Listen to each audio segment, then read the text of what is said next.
Hello ladies and gentlemen, how are you guys? I hope you are all well and having a good day. I am Ade Indri from grade 10-1 Senior High School 21 Batam. Now I want to tell you about a story. The title is Pinocchio. Happy listening and watching.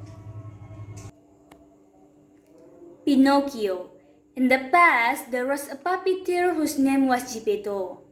He was eager to have a son very much, but his wife passed away several years ago. One day, he got an idea to make a puppet in order not to be lonely again. He made the puppet all day long. Finally, in the morning, he had finished his work and he named the puppet Pinocchio.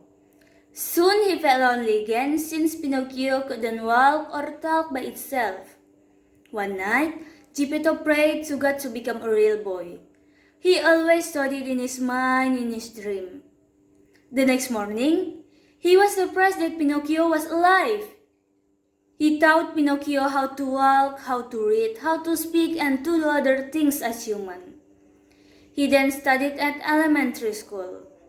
One day, Pinocchio felt bored and it made him go home late. When Pinocchio finally came home, Geppetto asked him.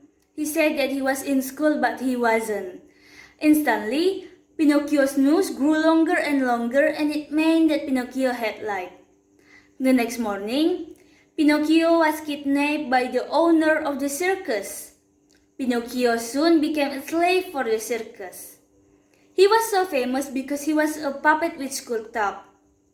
Geppetto worried about him because Pinocchio had not been going home for almost 2 days. He tried to find Pinocchio everywhere but he found nothing. When Geppetto searched Pinocchio in the sea, a big wave smashed him. He was then in the well so much when he awoke. He couldn't find the way to go out. On the other side, Pinocchio finally could escape out from the circus. Pinocchio came home but nobody was there. Later on, Pinocchio searched Geppetto in the sea.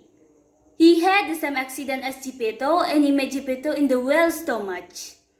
Both of them got out from its stomach by making a fire. In the end of the story, they went home together and lived happily ever after. Well guys, what do you think about the story? What moral value can you take from the story? Maybe that's all that I can tell you guys. I hope you enjoy the story. Bye-bye!